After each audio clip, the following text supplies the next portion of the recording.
These two baits I'm talking about today are classics. My great-granddad used to throw on Dale Hollow Lake in Kentucky. I mean, they have caught some giant fish back in the day, and I wanted to show them on here and just bring them up because they haven't been talked about in a long time.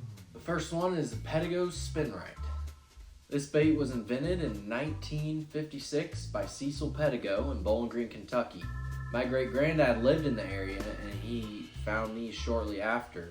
He has caught some giant smallmouth on this bait. It's just a little lead bait with the spinner on the back, and it does really well in clear, deep water and cold water. So it's great for early spring or just the dead of winter, fall as well. Just anytime the water's pretty cold, this thing does excellent. I've always seen my granddad throw these all throughout my life, and he's only given me one.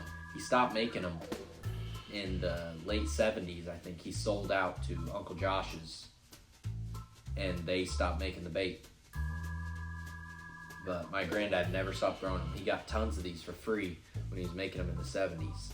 I mean, this bait has caught up to 10-pound smallmouth on Dale Hollow Lake. My granddad's told me countless stories of big stringers of smallmouth him and his buddies caught on Dale Hollow using this thing. And I personally, I shouldn't have, but I used this bait when he first gave it to me and caught plenty of fish. I retired it though, since it's the only one I have, and they're hard to find. You can actually go online, if I can find the website, at tacklehack.com sells a new version of it. It looks just like the old one, just has a marabou on the back treble hook that extends out, and then the top has a wire that goes up, so it's just a little bigger rig, but it's pretty much the same thing. I'll put a link to that in the video description if anyone wants to try these out. But yeah, it's just an excellent bait. Also, I got this from Bass Pro. It's kind of a newer imitation of it, not really the same, but kind of close. It doesn't do near as well, but it works.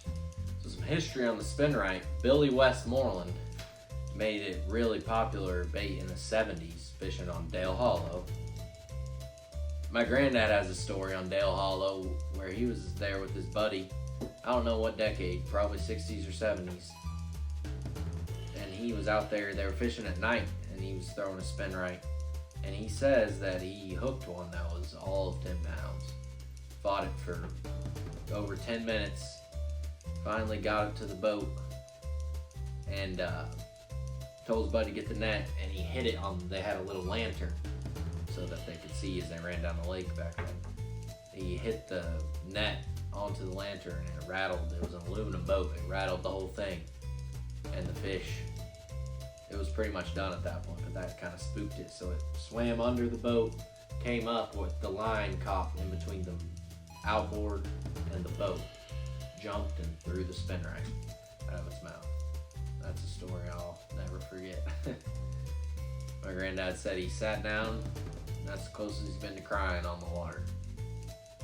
And I think that was probably the last time he had his buddy out there fishing with him. But yep, it's a good bait. Actually, this picture here, I don't see a Spin Right in it, but you can see he's got a hair jig on the table. Took this one. We went to Dale Hollow a couple of years ago to fish, and he was just tying up a bunch of his baits. But yeah, he still throws both of them.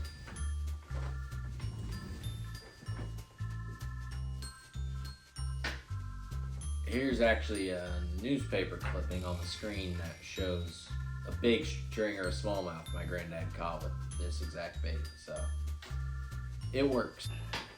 So the next bait I want to talk about that's really been forgotten recently that my granddad has always loved is just a hair jig. Same thing, this is mainly for deep, clear water, but he always has thrown a hair jig. He has always thrown hair jigs on very light line. He always has stressed that. The lighter the line, the better for him. He actually gave me this one. I've used it a few times, but I don't want to lose it, so I've retired it as well. It is a great a great tactic when the water's very, very cold and it's hard to get a bite. Just slowly fishing a hair jig. Just lifting it up and letting it fall. It's a lot like the spin right, where you want to lift it up and let it just slowly fall back down. It just gets lethargic fish to actually eat something. The hair jig also does really well in the summer when they're schooling up. Like a Tennessee River lake where they're on ledges and they're just beat to death in the summertime. A lot of times after they've seen most of the crankbaits and normal jigs and spoons every single day, big worms, a lot of times a hair jig will do really well to catch those fish that are just tired of seeing baits in their face every single day. So yeah, these are 2 forgotten baits that my granddad loves to throw. He's 102 and he still throws both of these baits. So hopefully I get to throw them with him pretty soon. Thanks for watching. If you enjoyed the video, please leave a comment or like it. Maybe think about subscribing. Who knows? Hopefully we'll get a new video out soon. Thank you.